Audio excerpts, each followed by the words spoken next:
يا أيها الذين آمنوا أوفوا بالعقود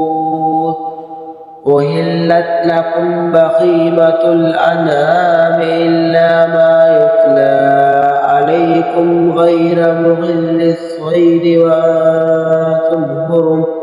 إن الله يحكم ما يريد. يا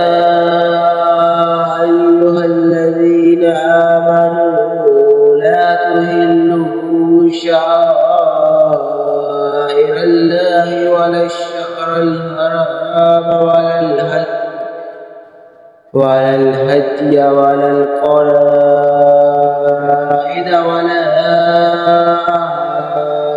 آمنين البيت الحرام يبتغون فضلا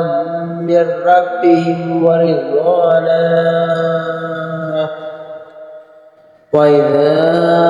حللتم فاصطادوا ولا يجرمنكم شنآن قوم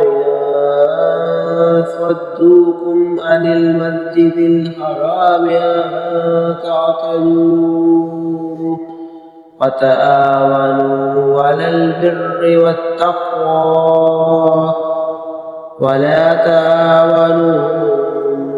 على الإثم والعدوان واتقوا الله إن الله شديد العقاب. حرمت عليكم الميتة والدم ولحم الخنزير وما أحل لغير الله به والمنهنقة والموقوذة والمتردية والنطيحة وما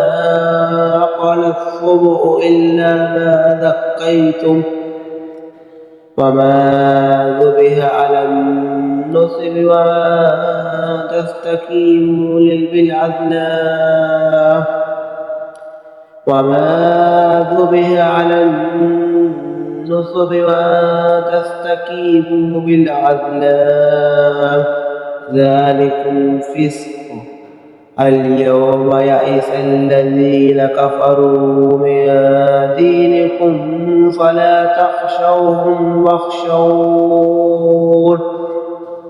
اليوم أكملت لكم دينكم وأتممت عليكم نعمتي ورضيت لكم الإسلام دينا فمن اضطر في مخمصة غير متجانف لإثم فإن الله غفور رحيم. يسألونك ماذا أحل لهم قل أحل لكم الطيبات وما علمتم من الجوارح مكلبين تعلمونهن مما علمكم الله فكلوا مما أمسكنا عليكم واذكروا